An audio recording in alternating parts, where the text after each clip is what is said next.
Hello बच्चों, कैसे हो आप लोग। बच्चों, हम क्लास 10th की रिवीजन सीरीज़ को लेकर आए हुए हैं, जिसमें मैंने मैथमेटिक्स के हर एक चैप्टर के उन सारे इंपॉर्टेंट क्वेश्चनों को कंसिडर किया हुआ है जो आपके बोर्ड एग्ज़ाम 2023-2024 के लिए बहुत ज़्यादा इंपॉर्टेंट है। बच्चों, प्लीज़ मेक श्योर वीडियो को लास्ट तक देखना। जितने भी क्वेश्चन मैं वीडियो में सॉल्व कराऊंगा उनको अपनी नोटबुक में अच्छे से नोट करना, उनको रेगुलर प्रैक्टिस करना। एंड आई कैन एश्योर कि आप चाहे अपना प्री बोर्ड एग्जाम दें, चाहे अपना बोर्ड एग्जाम दें, डेफिनेटली बच्चों आप लोग को इस चैप्टर से जो भी क्वेश्चन आएंगे वो सारे के सारे क्वेश्चन बन जाएंगे। ओके बच्चों, सो लेट्स गेट स्टार्टेड। बच्चों, पहला क्वेश्चन जो हमारे पास है इस सीरीज में, उसमें क्या लिखा हुआ है? उसमें लिखा हुआ है express 98 as the product of its prime. हमको एक नंबर दिया हुआ है बच्चों 98, और बोला गया है कि ये जो 98 है इसको आप अपने प्रोडक्ट ऑफ प्राइम में एक्सप्रेस करो। अब देखो भाई, होता क्या है सर, 98 जो है आप सबसे पहले तो उसका प्राइम फैक्टराइजेशन निकालो। तो हमने बोला 98 किससे डिवाइड होगा बच्चों? 2 से। कितना आ जाएगा? 49। अब किससे जाएगा बच्चों? 7 से। कितना आ जाएगा सर? 7। फिर 7 1। बच्चों, इसको हम बोलते हैं प्राइम फैक्टराइजेशन। क्या बोलते हैं बच्चों? Prime factorisation. तो हमने लिखा sir 98 equal to 2 multiply by 7 multiply by 7। या फिर बच्चों इसको कैसे लिख सकते हैं? 98 equal to 2 multiply by 7 square. बच्चों, बहुत ज्यादा इंपॉर्टेंट नहीं एग्जाम पर्सपेक्टिव से, लेकिन 1 मार्क्स में अगर इजी क्वेश्चन बनाना होगा उनको तो वो इस प्रकार का क्वेश्चन दे सकते हैं। अब 98 के अलावा अगर कोई और नंबर दिया आपको, स्टेप सेम है। स्टेप नंबर 1 प्राइम फैक्टराइजेशन निकालिए। स्टेप नंबर 2 जो भी आपके प्राइम फैक्टर्स आए हुए हैं उनको बच्चों उनकी पावर के फॉर्म में लिख दीजिए। क्लियर? चलो बच्चों, क्वेश्चन नंबर 2 की तरफ चलते हैं। क्वेश्चन नंबर 2 क्या बोल रहा है बच्चों हमको? क्वेश्चन नंबर 2 बोलता है find the LCM and HCF. मतलब कि हमको एलसीएम निकालना है और हमको एचसीएफ निकालना है of numbers whose prime factorization are expressible as 3 into 5 square and 3 square into 7 square। मतलब कि बच्चों हमको इस क्वेश्चन में 2 नंबर्स दिए हुए हैं। अब बच्चों उसका हमको बोला है कि आप एलसीएम निकालो और एचसीएफ निकालो, बट बच्चों हमको नंबर्स डायरेक्टली नहीं दिए हुए हैं। क्या दिया हुआ बच्चों? हमको नंबर्स के बदले उनका प्राइम फैक्टर दे दिया गया है। तो यार ये तो हमारा काम आसान हो गया ना बच्चों, वरना क्या होता है हम पहले प्राइम फैक्टर निकालते हैं उसके बाद एलसीएम और एचसीएफ निकालते हैं। चलो बच्चों सॉल्व करते हैं। तो हमने क्या किया सर, हमने बोला बच्चों, हमने लिया सॉल्व। बच्चों पहले नंबर को मैं मान लेता हूं x, तो मैंने बोला सर x इक्वल टू क्या है बच्चों? 3 मल्टीप्लाई बाय 5 स्क्वायर। और बच्चों दूसरा नंबर ले लिया मैंने y इक्वल टू कितना है मेरे पास? 3 स्क्वायर मल्टीप्लाई बाय 7 स्क्वायर। ये बच्चों मैंने अपने 2 नंबर x और y को कंसीडर कर लिया और उनके प्राइम फैक्टराइजेशन को लिख दिया। अब बच्चों आपको ये याद रखना है, बहुत इंपॉर्टेंट है कि we know that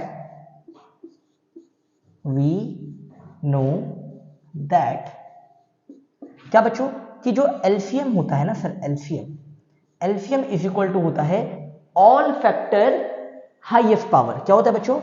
all factor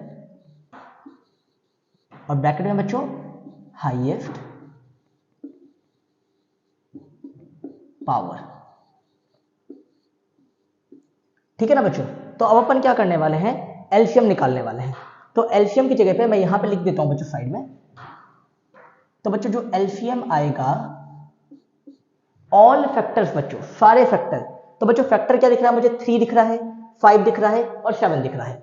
तो मैंने लिखा बच्चों 3 इंटू 5 इंटू 7। क्लियर हुआ बच्चों? 3 आ गया, 5 आ गया और 7 आ गया। और बच्चों उनकी क्या करना है मुझे? उनकी बच्चों मुझे हाईएस्ट पावर लिखनी है। 3 की हाईएस्ट पावर कितनी है बच्चों? 2। 5 की हाईएस्ट पावर कितनी है बच्चों? 2। और 7 की हाईएस्ट पावर भी कितनी है बच्चों? 2। तो इसका मतलब सर एलसीएम कितना आ गया आपका? 3 का स्क्वायर हो गया 9, 5 का स्क्वायर हो गया 25 और 7 का स्क्वायर हो गया बच्चों 49। अब इनको जब आप मल्टीप्लाई कर लोगे बच्चों तो आपका आंसर आ जाएगा। मैं आपके लिए मल्टीप्लाई करके नहीं दे रहा हूं, इतना सा काम बच्चों आप लोग को खुद सॉल्व करना है। क्लियर हुआ? अब बच्चों अपन को निकालना है उसके बाद HCF। क्या निकालना है बच्चों? HCF। तो HCF के लिए बच्चों हम इसको इरेज कर देते हैं।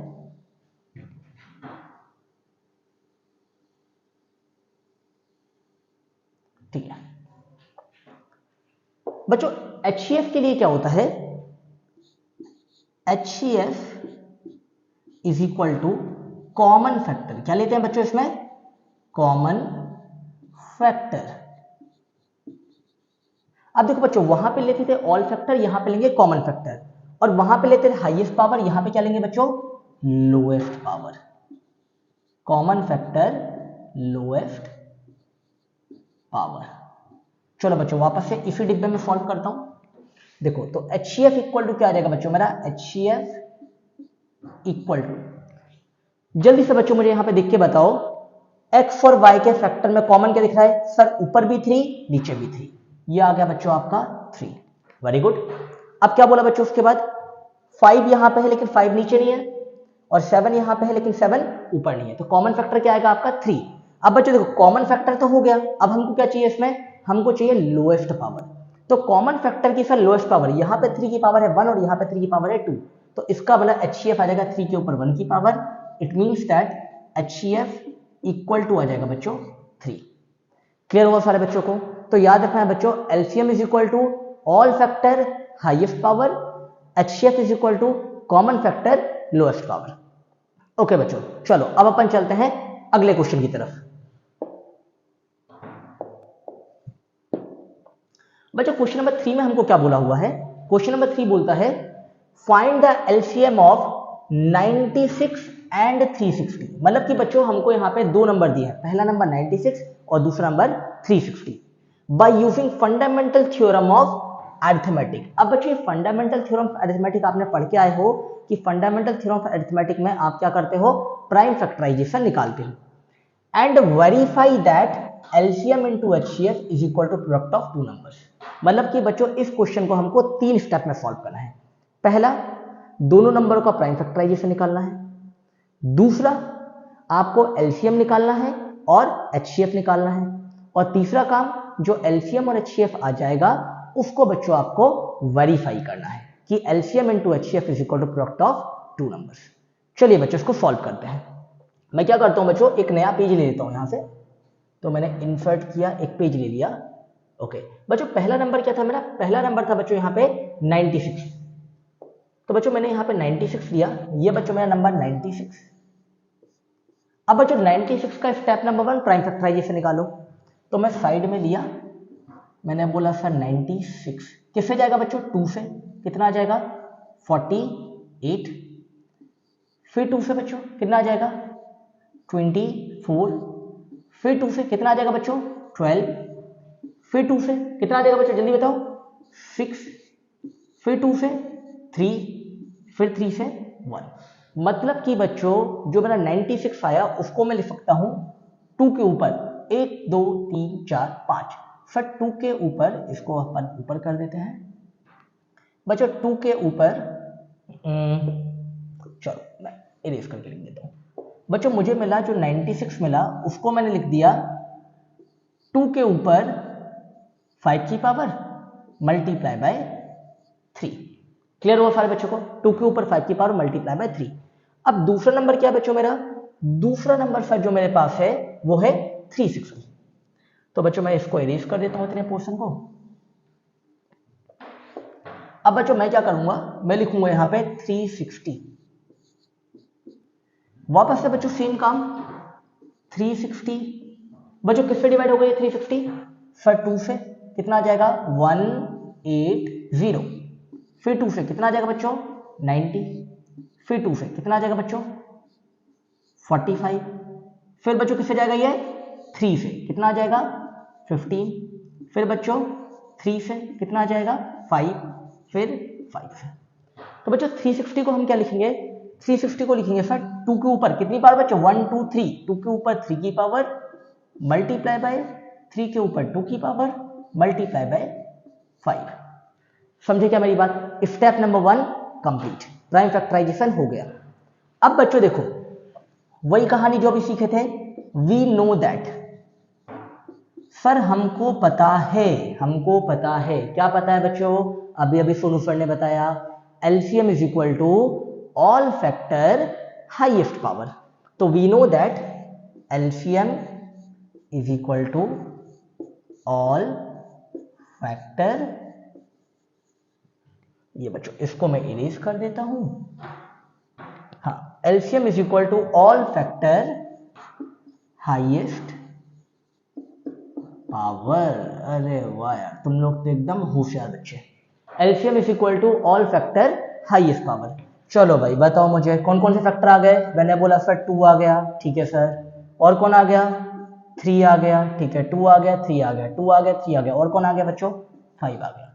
अब बच्चों इनकी पावर, नीचे 2 की पावर है 3, ऊपर 2 की पावर है 5, तो हाईएस्ट पावर कितना है बच्चों हमारे पास? अरे सबको पता है भाई, 5। यहाँ पे 3 की पावर है बच्चों 1, और नीचे वाले में 3 की पावर है 2, तो 1 और 2 में कौन बड़ा? ऑब्वियसली 2 बड़ा सर। और बच्चों 5 के ऊपर कितनी पावर? 1। चलो यार जल्दी से बच्चों, 2 के ऊपर 5 की पावर कितनी होती है?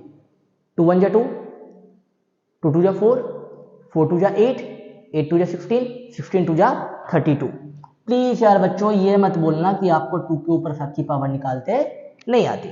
सर 3 स्क्वायर कितना होता है? 3 स्क्वायर होता है सर 9। और बच्चों 5 तो हो गया 5। अब देखो बच्चों 9 5 जा कितना होता है? 45। तो जल्दी से 32 मल्टीप्लाई बाय 45 कर देते हैं बच्चों। 45 2 जा कितना होता है? 90, कैरी आ गया 9।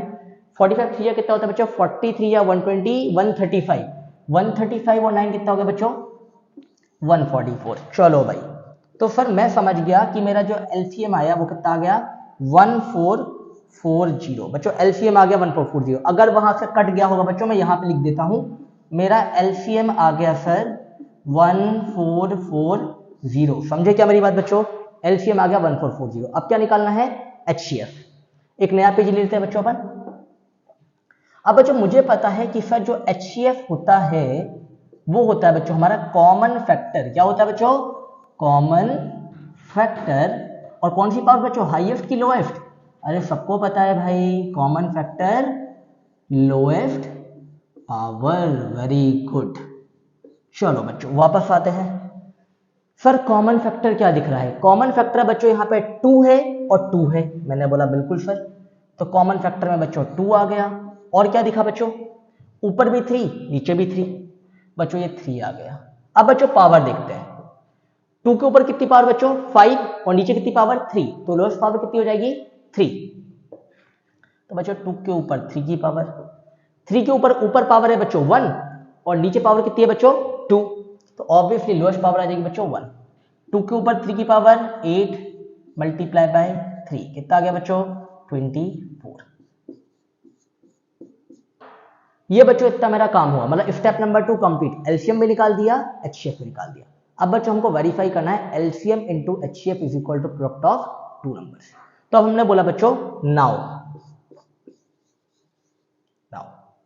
मैंने बोला बच्चों LCM into HCF is equal to, बच्चों एलसीएम कितना आया था मेरा? एलसीएम आया था 1440 मल्टीप्लाई बाय एचसीएफ कितना है बच्चों मेरा? 24। बच्चों मल्टीप्लाई तो करो, कितना हो जाएगा? 24 0 जा 0, ठीक है सर।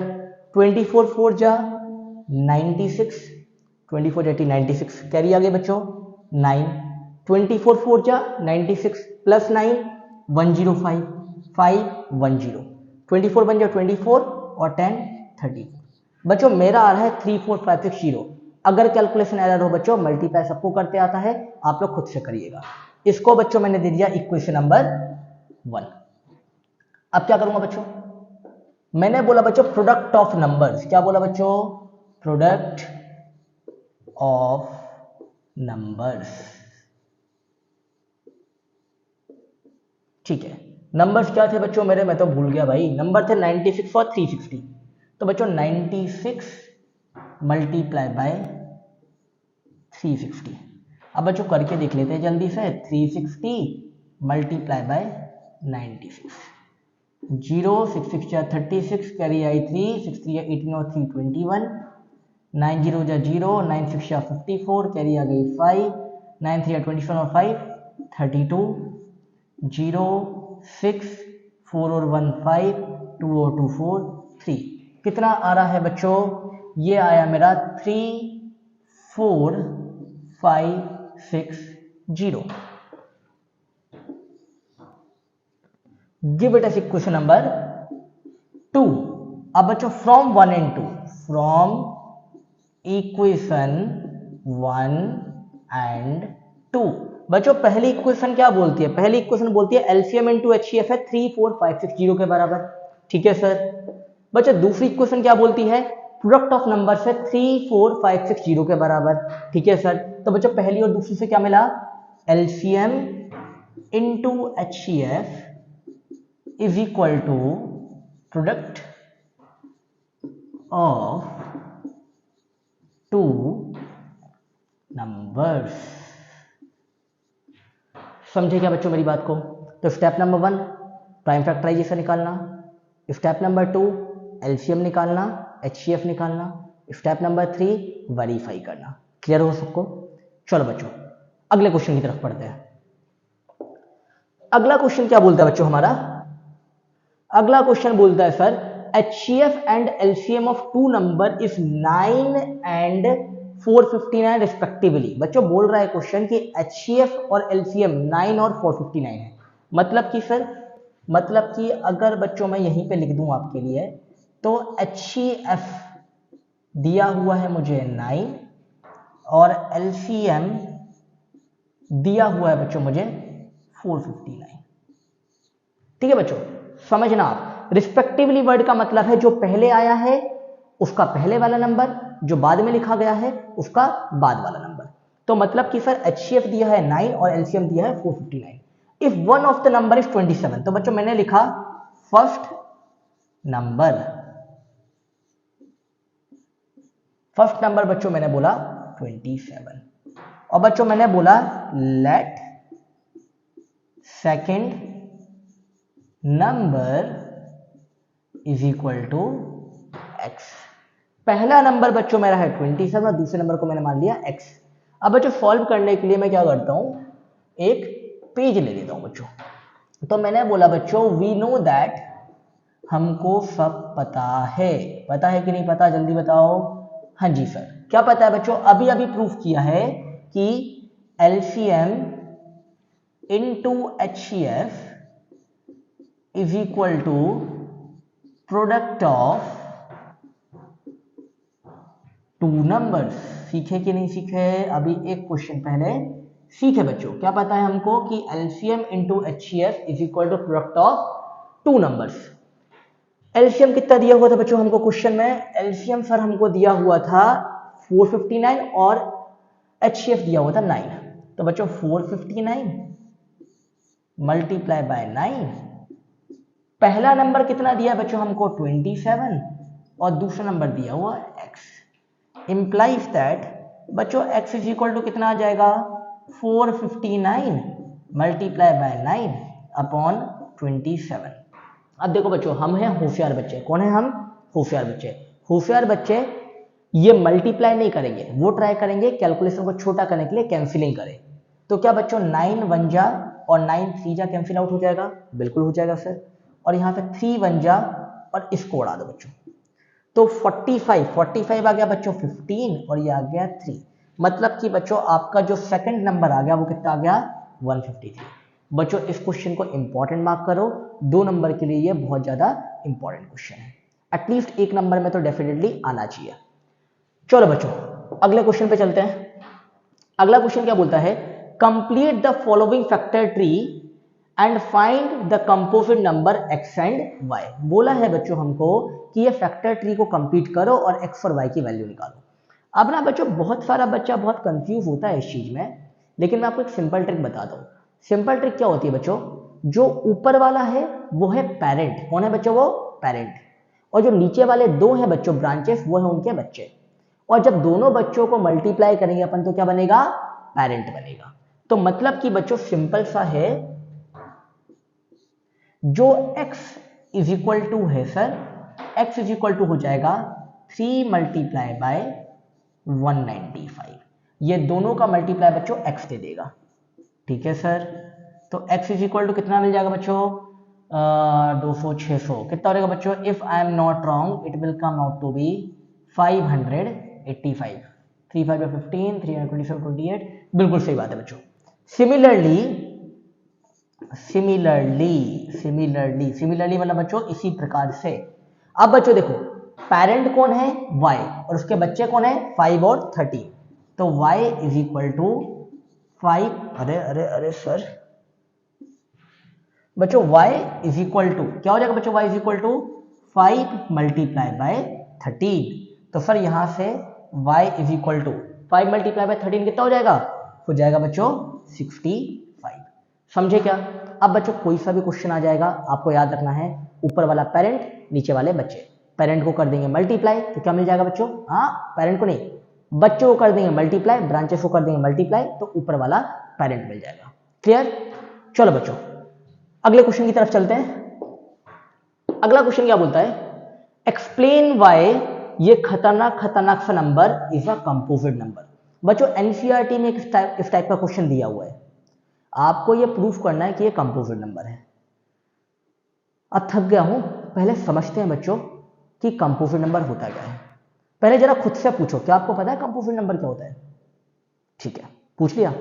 अब सुनो भाई बच्चों कंपोजिट नंबर वो होते हैं जिनका 1 और उनके अलावा कोई और फैक्टर होता है, और प्राइम नंबर वो होते हैं जिनके फैक्टर या तो 1 होता है या तो वो खुद होते हैं। तो मतलब कि सर अगर मैं पूरे नंबर में से कुछ कॉमन निकाल दूं तो वो मेरा क्या कहला जाएगा कि ये नंबर मेरा कंपोजिट नंबर है। चलो बच्चों देखते हैं। तो मैंने बोला सर यहां पे कि जो मेरा नंबर है बच्चों given number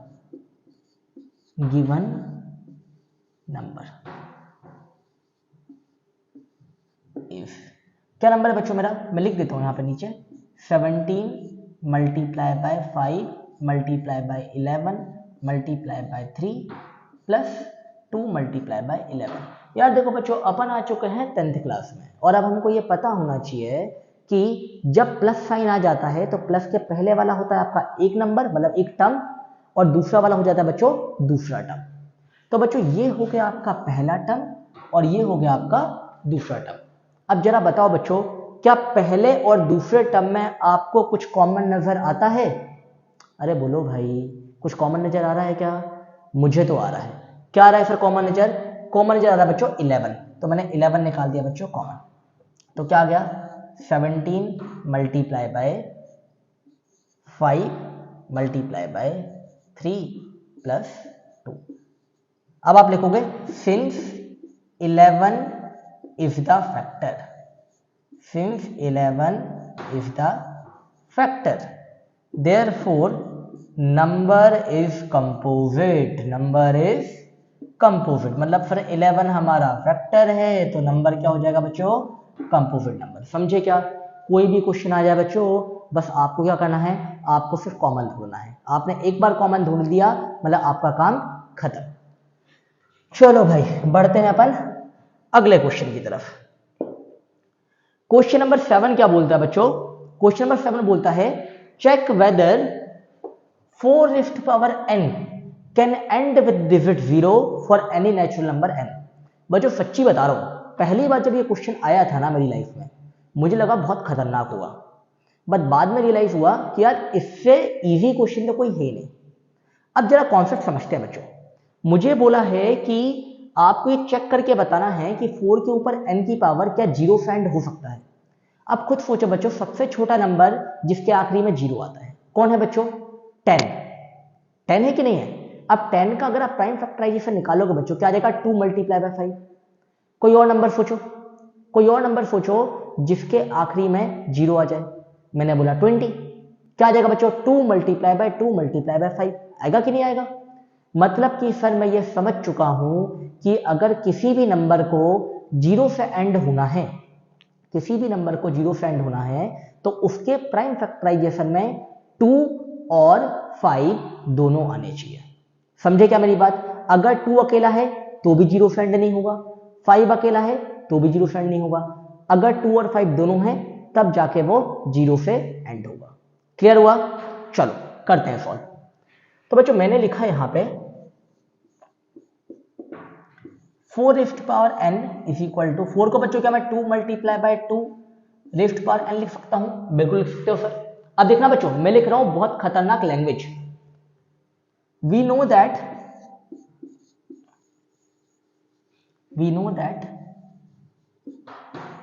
any number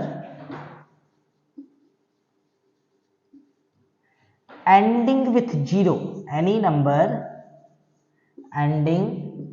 with 0 contains both 2 and 5 as its prime factorization,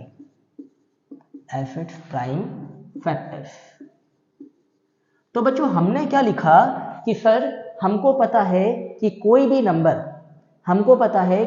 number जो 0 से एंड होता है उसके प्राइम फैक्टराइजेशन में सर 2 और 5 दोनों आता है। कोई भी ऐसा नंबर जो 0 से एंड होता है उसके प्राइम फैक्टराइजेशन में 2 और 5 दोनों आता है। क्या बच्चों हमारे 4 रेज़ पावर n में 2 और 5 दोनों आ रहा है? नहीं सर, नहीं आ रहा। इसका मतलब क्या ये एंड होगा 0 से? नहीं होगा। तो hence 4 rays power n can not and with 0। Clear हुआ बच्चों? And with 0। चलो बच्चों अगले क्वेश्चन की तरफ चलते हैं। अगला क्वेश्चन क्या बोलता है बच्चों हमसे? Can two numbers have 15 as their HCF and 175 as their LCM? Give reason। बहुत अच्छा क्वेश्चन है बच्चों सीखने के लिए। क्वेश्चन हमको बोलता है क्या कोई दो नंबरों का HCF 15 और LCM 175 हो सकता है? अगर हाँ तो रीजन बताओ, अगर ना तो रीजन बताओ। अब बच्चों समझो एक बहुत अच्छी चीज, अगर सर मैं बात करता हूं HCF की और LCM की, तो हमेशा याद रखो बच्चों, कॉपी में लिख लो नोट बना के, LCM is always the multiple of HCF। मतलब जब आप LCM को HCF से डिवाइड करोगे तो वो डिवाइड हो जाएगा। अब जरा बताओ बच्चों, क्या 175 15 से डिवाइड हो पाएगा? अरे बताओ, क्या मैं करके दिखाता हूं। देखो बच्चों 175 को मैंने 15 से डिवाइड किया, 15 बन जा 15, कितना बचा 2 5, 15 बन जा 15, रिमाइंडर आ गया 10। क्या ये डिवाइड हुआ बच्चों? नहीं हुआ। अगर डिवाइड नहीं हुआ इसका मतलब क्या है? इसका मतलब ये है बच्चों कि 175 15 का मल्टीपल नहीं है, और अगर 175 15 का मल्टीपल नहीं है तो ये पॉसिबल ही नहीं हो सकता कि 175 आपका LCM हो जाए और 15 आपका HCF हो जाए। लिखेंगे कैसे मैं सिखाता हूं। तो आपने बोला बच्चों since 175 is not the multiple of 15, आपने क्या लिखा बच्चों? Since 175 is not the multiple of 15, therefore 175 as LCM and 15 as HCF is not possible। समझे क्या बच्चों मेरी बात को?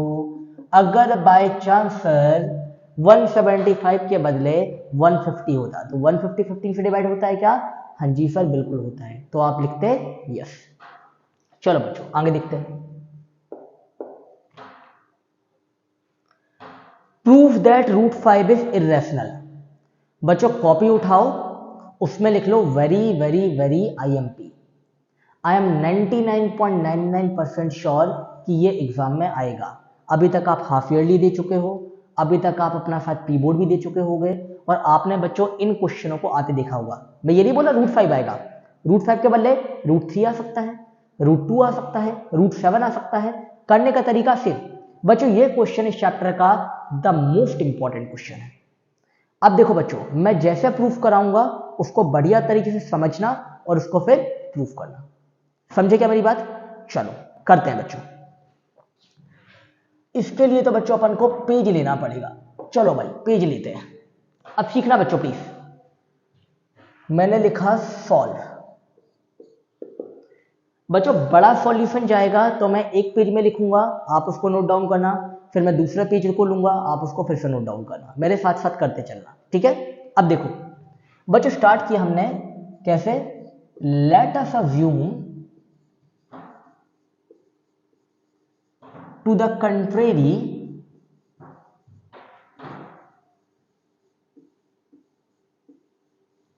That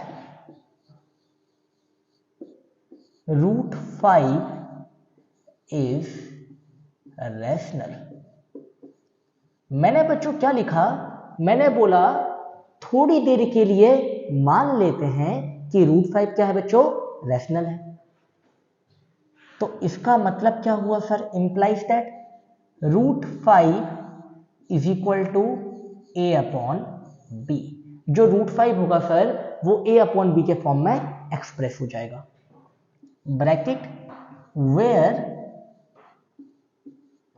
a and b are coprime. बच्चों ये लिखना मत भूलना क्योंकि इसी की वजह से तो हमारा क्वेश्चन सॉल्व होगा।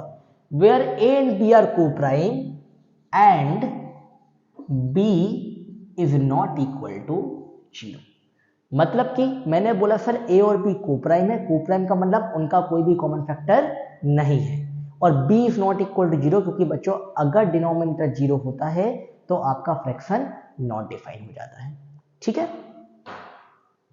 तो बच्चों मैंने अब लिखा स्क्वायरिंग बोथ साइड। क्या करना है बच्चों, मुझे स्क्वायर कर देना है, स्क्वायरिंग बोथ साइड्स। बच्चों √5 का स्क्वायर कितना हो जाएगा, 5 is equal to a square upon b square, implies that b square is equal to a square upon 5। बच्चों इसको दे दो equation number 1। b square is equal to क्या होगा, a स्क्वायर अपॉन 5। इतने को बच्चों बढ़िया तरीके से लिख लो, फिर अपन आगे बढ़ेंगे, ठीक है। चलो आई होप बच्चों लिख लिया होगा आप लोग ने। अब अपन आगे बढ़ते हैं, एक पेज लेता हूं बच्चों। मैंने लिखा since 5 divide b square therefore 5 नहीं b स्क्वायर नहीं बच्चों, 5 किसको डिवाइड कर रहा था, 5 डिवाइड कर रहा था बच्चों a स्क्वायर को। सिंस 5 डिवाइड देख लेते एक बार, हाँ 5 बच्चों देखो a स्क्वायर को डिवाइड कर रहा है, तो मैंने लिखा since 5 divide a square therefore 5 will divide a also. ये बच्चों आपके बुक में थ्योरम है कि अगर कोई नंबर किसी के स्क्वायर को डिवाइड करता है तो वो नंबर उस नंबर को भी डिवाइड करेगा, ठीक है। अब बोला बच्चों मैंने let a is equal to 5c। अब मैंने बोला बच्चों let a is equal to 5c। अब ये 5c इसका मतलब क्या मैं समझाता हूं। बच्चों मान लो मैंने बोला सर जो 8 है 8 इज डिविजिबल बाय 4। बोलो बच्चों सच्ची बात कि नहीं बात, बिल्कुल सच्ची बात सर, 8 4 से डिवाइड हो जाता है ना। जब आप 8 को 4 से डिवाइड करते हो तो आंसर कितना आता है 2। तो क्या बच्चों मैं ऐसे लिख सकता हूं 8 is equal to 4 multiply by 2। तो इन द सेम वे मैं क्या लिख रहा हूं कि a इज डिविजिबल बाय 5 और इसका आंसर कितना आ रहा है बच्चों c। तो इसका मतलब a इक्वल टू क्या हो जाएगा 5 मल्टीप्लाई बाय c। क्लियर हुआ सबको। तो बच्चों ये है a इक्वल टू 5c। इसको अपन इरेज कर देते हैं। Substituting in first, substituting in first. बच्चों पहली इक्वेशन क्या थी, पहली इक्वेशन थी b square is equal to a square upon 5। तो बच्चों मुझे मिल गया b square is equal to a square मतलब 5c का स्क्वायर अपॉन 5। आगे लिखता हूं बच्चों, तो मुझे मिल गया b square is equal to 5 का स्क्वायर हो गया बच्चों 25 c स्क्वायर अपॉन 5। तो बच्चों यहां से मुझे मिला b square is equal to ये 5 बन जा और ये कट गया, कितना मिल गया बच्चों 5c square. implies that c square is equal to b square upon 5।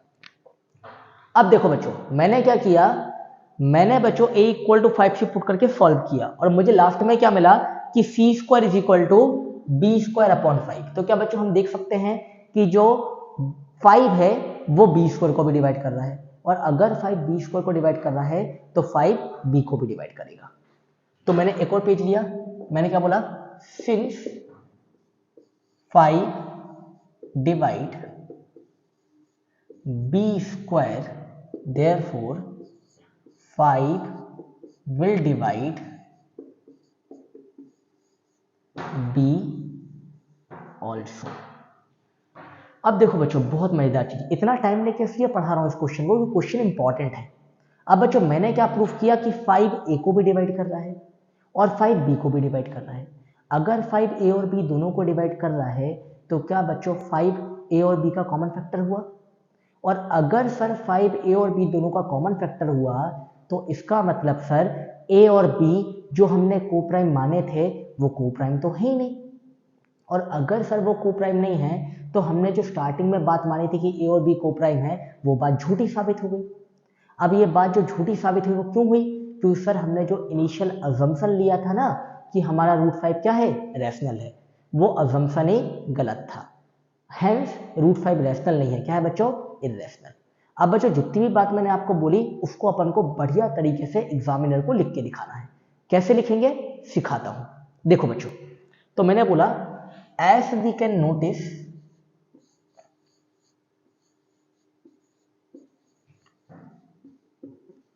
That 5 divides both a and b. As we can notice that 5 divide both a and b, it means that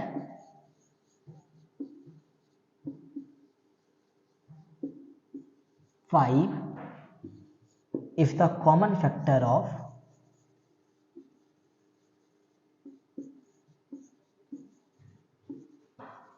a and b,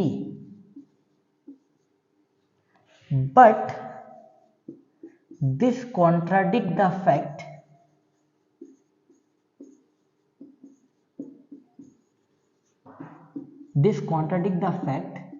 that a and b are co-prime। देखो बच्चों क्या लिखा हुआ है, मैंने आपको बढ़िया पढ़ के सुनाता हूं। मैंने लिखा है since 5 divide b square therefore 5 will divide b also, as we can notice that 5 divide both a and b। हमने जैसे कि नोटिस किया कि 5 a और b दोनों को डिवाइड कर रहा है। It means that 5 is the common factor of a and b। इसका मतलब जो 5 है वो a और b दोनों का क्या है बच्चों, common factor. But this contradict the fact that a and b are coprime. लेकिन ये हमारी जो हमने बात मानी थी कि a और b को प्राइम है उसको क्या कर रहा है बच्चों, झुठला दे रहा है। तो अक्सर ये जो कॉन्ट्राडिक्शन आया वो किसकी वजह से आया, हमारे इनिशियल अजम्पशन की वजह से। इसका मतलब हमारा इनिशियल अजम्पशन गलत है। लिख के दिखाता हूं बच्चों, this contradiction has arisen, this contradiction has arisen due to our wrong assumption, due to our wrong assumption that √5 is rational, hence √5 is irrational। तो बच्चों मैंने क्या लिखा समझाता हूं आपको। मैंने लिखा कि ये जो कॉन्ट्राडिक्शन आया है, ये कॉन्ट्राडिक्शन क्यों आया है, क्योंकि हमारा इनिशियल अजम्पशन जो था वही क्या था बच्चों, गलत था।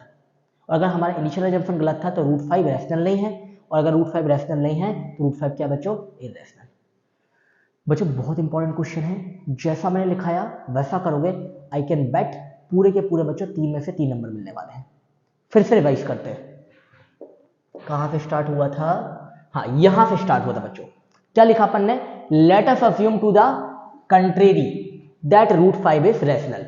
सर हम थोड़ी देर के लिए मान लेते हैं कि रूट 5 क्या है, रैशनल, और अगर रूट 5 रैशनल है तो root 5 is equal to a upon b हो जाएगा, where a and b are coprime. हमने बोला sir root 5 a upon b के बराबर हो जाएगा और ए और बी क्या होंगे, को प्राइम, मतलब कि सर उनका कोई कॉमन फैक्टर नहीं होगा। स्क्वायरिंग बोथ द साइड, दोनों साइड स्क्वायर किया बच्चों हमने, ट्रांसपोज किया तो हमको मिल गया b square is equal to a square upon 5।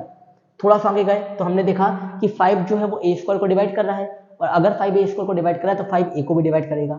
अब हमने a इक्वल टू 5 सी मान लिया, उसको पहले इक्वेशन में पुट कर दिया, ट्रांसपोज किया, हमको मिला c square is equal to b square upon 5। अगर सर अगर 5 बी स्क्वायर को डिवाइड कर रहा है तो 5 बी को भी डिवाइड करेगा। आगे बढ़े बच्चों, हमने लिखा सिर्फ 5 divide b square, therefore 5 will divide b also. अब बच्चों हमने फिर पूरी कहानी लिख दी, जितना हम सीखे सारी कहानी एक बार में, कि हमने नोटिस किया कि 5 ए और बी दोनों को डिवाइड कर रहा है, इसका मतलब 5 दोनों का कॉमन फैक्टर है, बट ये हमारे इनिशियल अजम्पशन को कॉन्ट्राडिक्ट कर रहा है कि ए और बी क्या है बच्चों, को प्राइम। ये कॉन्ट्राडिक्शन आया तो आया क्यों, ये इसलिए आया क्योंकि हमारा जो इनिशियल अजम्पशन था वही गलत था। इसका मतलब रूट 5 रैशनल नहीं है, रूट 5 क्या है, इरैशनल। क्लियर हुआ क्या सारे बच्चों को? चलो बच्चों आगे चलते हैं। अगला क्वेश्चन है बच्चों, show that root 3 is an irrational number and thereby show that 2 root 3 is irrational. देखो बच्चों, हमको ये प्रूफ करना है कि रूट 3 इरैशनल नंबर है और 2 रूट 3 क्या है बच्चों, हमारा इरैशनल है। मतलब कि सर ये कि इस एक क्वेश्चन में 2 क्वेश्चन दे दिए, और ये क्वेश्चन बच्चों डेफिनेटली या तो 4 नंबर या तो 5 नंबर में एग्जाम में प्रीवियस ईयर में आया हुआ था। अब बच्चों इसको सॉल्व करते हैं। जो पहली चीज है proof that root 3 is irrational, वो तो बच्चों आप सेम टू सेम करना है, जहां जहां पे 5 लिखा था वहां पे बस क्या लिखना है, आपको 3 लिखना है। मैं आपको सिखाता हूं बच्चों दूसरा वाला पार्ट, ठीक है। अब देखो बच्चों दूसरे पार्ट को कैसे सॉल्व करते हैं। तो हम एक पेज ले लेते हैं बच्चों, मैंने लिखा बच्चों यहां पे लेट अस अज्यूम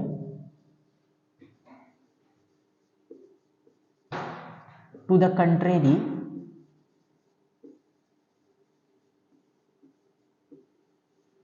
दैट, क्या लिखा हुआ है बच्चों वहां पे क्वेश्चन में लिखा हुआ है 2 root 3, that 2 root 3 is rational. बच्चों पूरा वैसा नहीं है, ऑलमोस्ट सेम है, पूरा नहीं है। हम थोड़ी देर के लिए मान लेते हैं कि जो 2 रूट 3 है वो क्या है, रैशनल। तो इसका मतलब सर जो 2 रूट 3 होगा वो किसके फॉर्म में आ जाएगा, a अपॉन बी। अब देखो बच्चों यहां क्या लिखेंगे, where a and b are integer, where a and b are integers and b is not equal to 0। वहां लिखा था बच्चों को प्राइम और यहां क्या लिख देंगे, इंटीजर्स। अब बस बच्चों आपको एक काम करना है छोटा सा, वो छोटा सा क्या करना है बच्चों, आपको जो भी आपका रूट वाला है ना उसको अकेला कर देना है। तो मैंने बोला सर क्या यहां से रूट 3 इज इक्वल टू, ये जो 2 मल्टीप्लाई में वहां पे जाकर डिवाइड में हो जाएगा, तो क्या देगा बच्चों, a upon 2b। Equation number first दे दो। अगर बच्चों 2 रूट 3 के अलावा कुछ भी लिखा होता, मान लो 2 प्लस रूट 3 लिखा होता, तो 2 उस साइड जाता और क्या हो जाता बच्चों, माइनस हो जाता, ठीक है। अब देखो बच्चों मैं लिख रहा हूं पूरी की पूरी कहानी। We can notice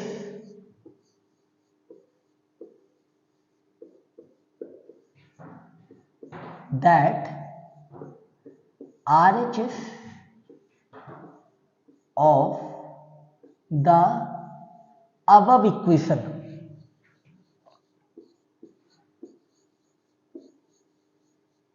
RHS of above equation is rational। क्यों रैशनल भाई, देखो बच्चों आपका जो a है वो भी इंटीजर, b वो भी इंटीजर और 2 भी इंटीजर। जब इंटीजर को इंटीजर से डिवाइड करोगे बच्चों तो आपको क्या मिलेगा, कि रैशनल नंबर मिलेगा। तो आपने बोला कि राइट हैंड साइड क्या है बच्चों, रैशनल नंबर। बट बच्चों ये बताओ जो लेफ्ट हैंड साइड में नंबर है रूट 3, वो रैशनल है कि इररैशनल है?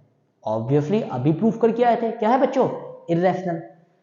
क्या कभी ऐसा हो सकता है कि आपका एक साइड वाला नंबर रैशनल हो, मतलब इक्वेशन का एक साइड रैशनल हो और एक साइड क्या हो, इररैशनल? पॉसिबल है ही नहीं बच्चों। तो इसका मतलब सर हमारा जो अजम्पशन है 2√3 रैशनल का, वो अजम्पशन गलत है। लिखते कैसे हैं सिखाता हूं। तो we can notice that RHS of the above equation is rational, but this contradict the fact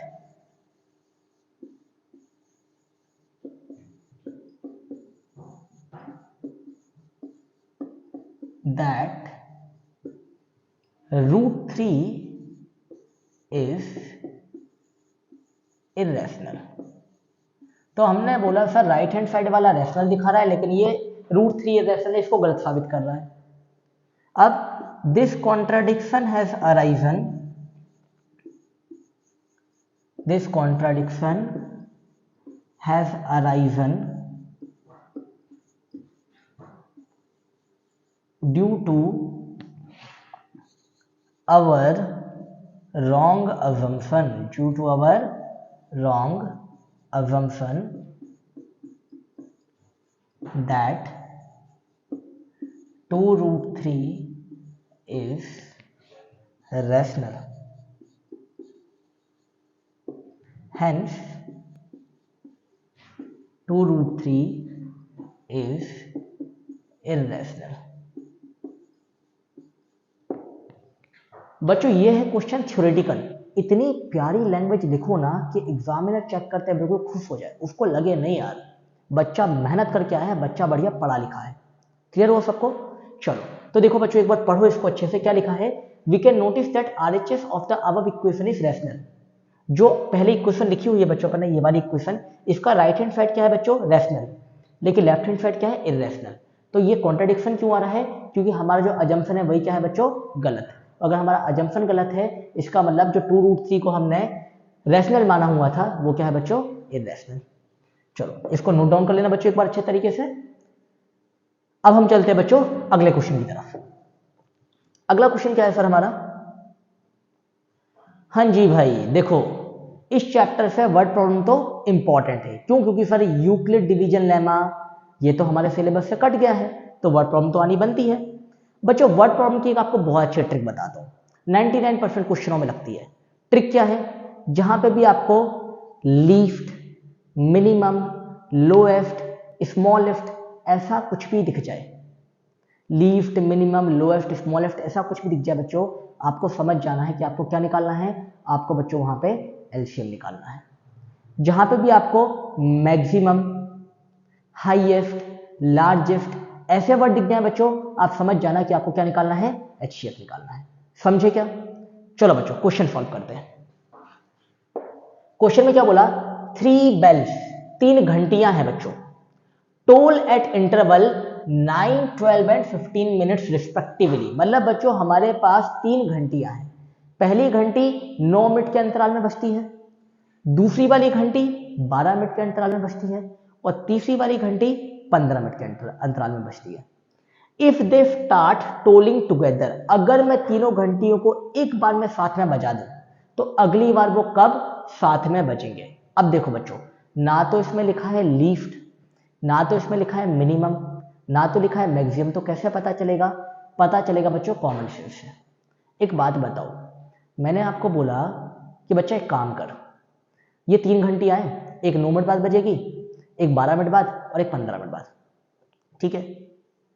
और मैंने कहा तीनों घंटियों को साथ में बजा दे, और अब मुझे घड़ी में बताना कि अगली बार ये कब साथ में बजेंगी। तो ये बताओ तुमको अब क्या करना है? तुमको इंतजार करना है। तो इंतजार करने के लिए बच्चों आप कम इंतजार करना पसंद करोगे कि ज्यादा इंतजार करना पसंद करोगे? ऑब्वियसली सर कम इंतजार करना पसंद करेंगे। तो मतलब कि बच्चों हमको यहाँ पे सबसे कम समय निकालना है, और जब सबसे कम समय निकालना है बच्चों तो हमको क्या निकालना है? हमको निकालना है यहाँ पे एलसीएम। क्या निकालना है बच्चों? एलसीएम। समझे क्या मेरी बात? चलो देखो बच्चों, तो मैंने बोला यहां पे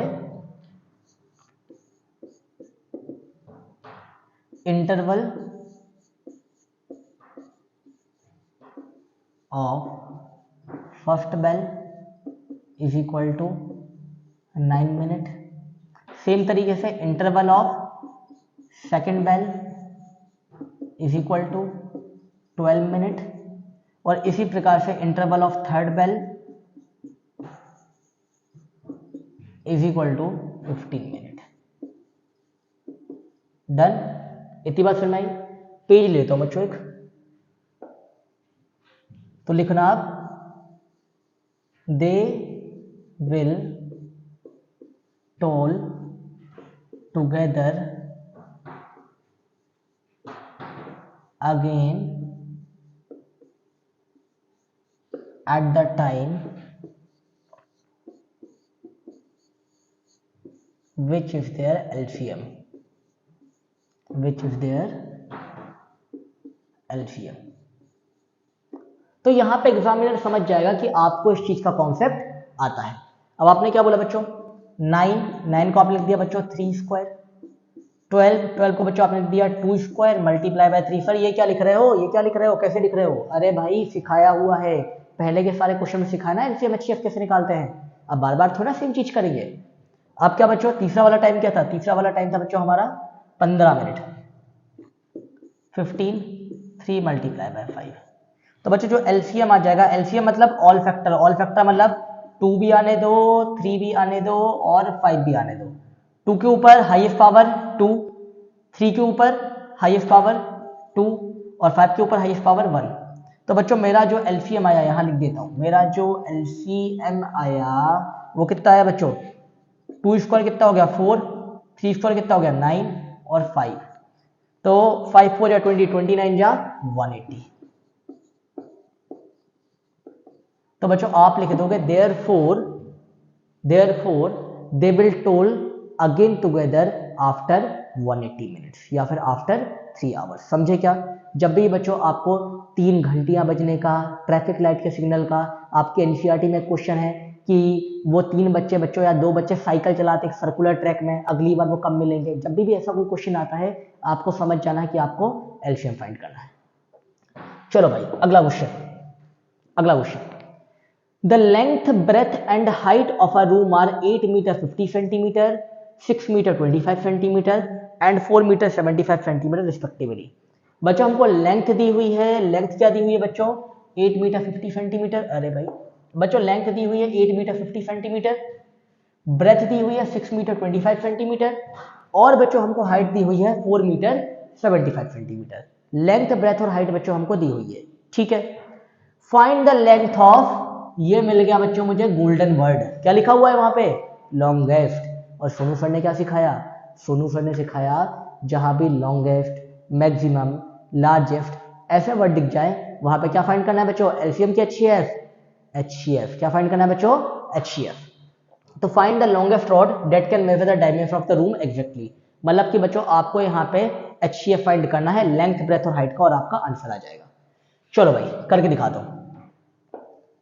मैंने बोला बच्चों यहां पे लेंथ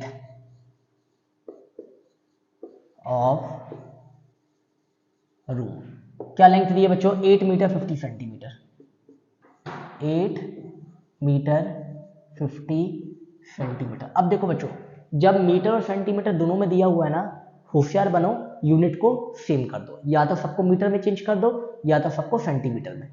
मीटर में करोगे डेसिमल में आएगा, इसलिए सबको किस में चेंज कर दो? सेंटीमीटर में। सर 1 मीटर में कितने सेंटीमीटर? 100। तो 8 मीटर में कितने? 800। तो 800 प्लस 50 कितना हो गया बच्चों? 850 सेंटीमीटर। Very good. इसी प्रकार से बच्चों मैं ब्रेथ निकालूंगा, ब्रेथ ऑफ रूम कितना दिया हुआ बच्चों? ब्रेथ दिया हुआ मुझे 6 मीटर 25 सेंटीमीटर, 6 मीटर 25 सेंटीमीटर, मतलब कि 625 सेंटीमीटर। इसी प्रकार से बच्चों मैं हाइट निकालूंगा रूम की, हाइट ऑफ रूम कितना दिया हुआ बच्चों? हाइट ऑफ रूम दिया हुआ है 4 metre 75 centimetre, 4 metre 75 centimetre which is equal to 475 centimetre. अब आप बोलोगे बच्चों now we will find HCF of length, breadth and height। Length, breadth और हाइट का बच्चों HCF निकालना है। चलो तो एक पेज लेते हैं बच्चों। 850 क्या हो जाएगा बच्चों? 850 हो जाएगा सर हमारा, निकाल लेते हैं जल्दी से, टाइम नहीं है। 850 ठीक है बच्चों, 2 से जाएगा कितना रहेगा 4 2 5 आ जाएगा कि नहीं आ जाएगा, हाँ बिल्कुल आ जाएगा। अब बच्चों 5 2 7, 5 से उड़ा देते हैं, 5 से कितना जाएगा बच्चों, 5 8 जा 40 85, 5 कितना आ गया 17, 17 कितना आ गया बच्चों 1 जा। तो 2 multiply bye 5 square multiply by 17। अब बच्चों उसके बाद ब्रेथ क्या है आपका, आपका ब्रेथ है सर 625। तो 625 बच्चों 625 मुझे पता है 625 होता है 5 स्क्वायर 4, 5 5 जा 25, 25 5 जा 125, 125 5 जा 625। और उसके बाद बच्चों जो आपका हाइट है आपका 475। 475 को जल्दी से निकाल लेते हैं। 475 5 से उड़ा देता हूँ बच्चों, 5 9 जा 45, 5 5 19 19 1, मतलब कि बच्चों आपको मिल गया 5 स्क्वायर इंटू 19। अब देखो बच्चों आपको पता होना चाहिए कि HCF इज इक्वल टू होता है बच्चों कॉमन फैक्टर, सिखाया था ना बच्चों, सिखाया था कि नहीं सिखाया था, बिल्कुल सिखाया था सर, कॉमन फैक्टर और lowest power, common factor lowest power, common factor बच्चों लोएस्ट पावर। तो कॉमन फैक्टर क्या है सर मेरा, कॉमन फैक्टर तीनों में बच्चों एक ही दिख रहा है क्या 5, और उसकी पावर कितनी है 2, तो मतलब कि बच्चों HCF आ जाएगा आपका 25। Therefore length of longest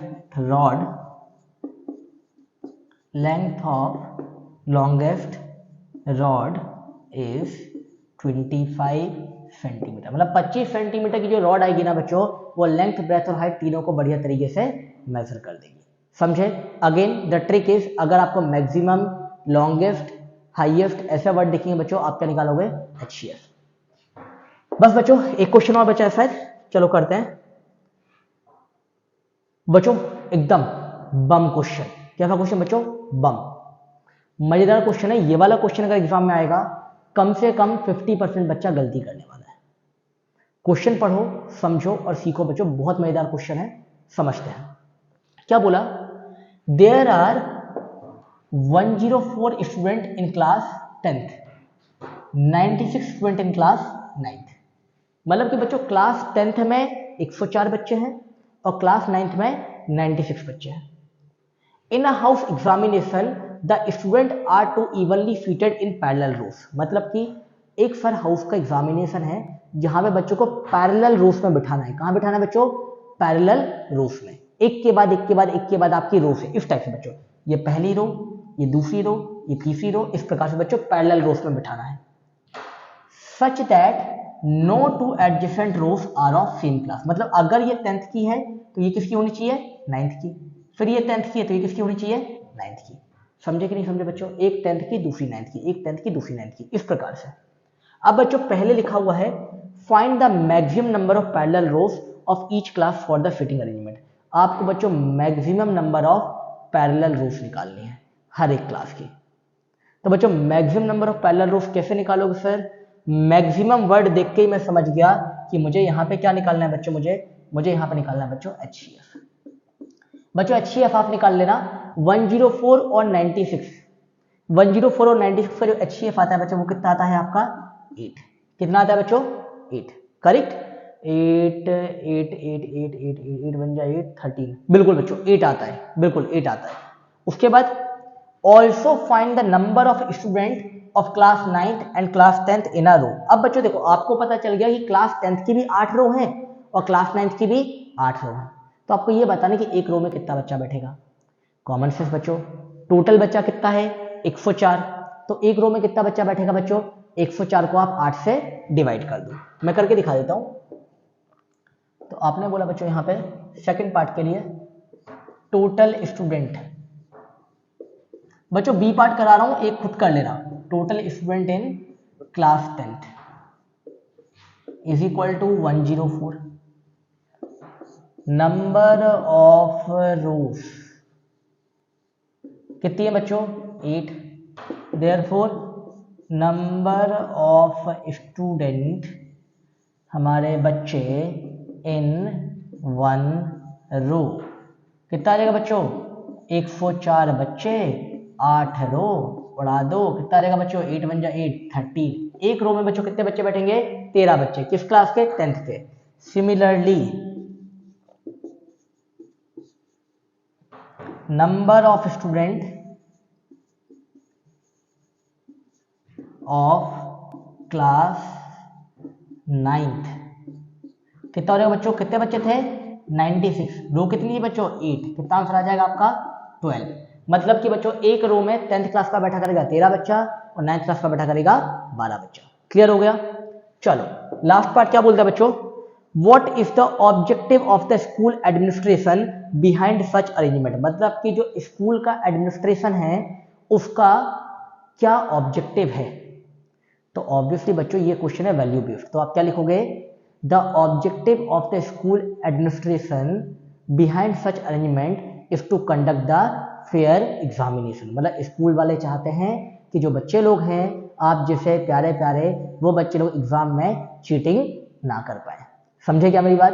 चलो लास्ट क्वेश्चन बच्चों, मुझे पता है आप लोग भी थक गए होंगे वीडियो देखते देखते। आखिरी क्वेश्चन, इफ द, ये मेरा बनाया हुआ क्वेश्चन है बच्चों, बहुत इंपॉर्टेंट है। If the HCF of 408 and 1032 is expressible in the form of, ये इक्वेशन दी है, find the value of P। बोला बच्चों 408 और 1032 का जो HCF है उसको आप इस इक्वेशन के फॉर्म में एक्सप्रेस कर सकते हो। Find the value of P। तो देखो बच्चों इसको अपन ने बोला, एक पेज लेते हैं, सॉल्व। आपका फर्स्ट नंबर क्या है?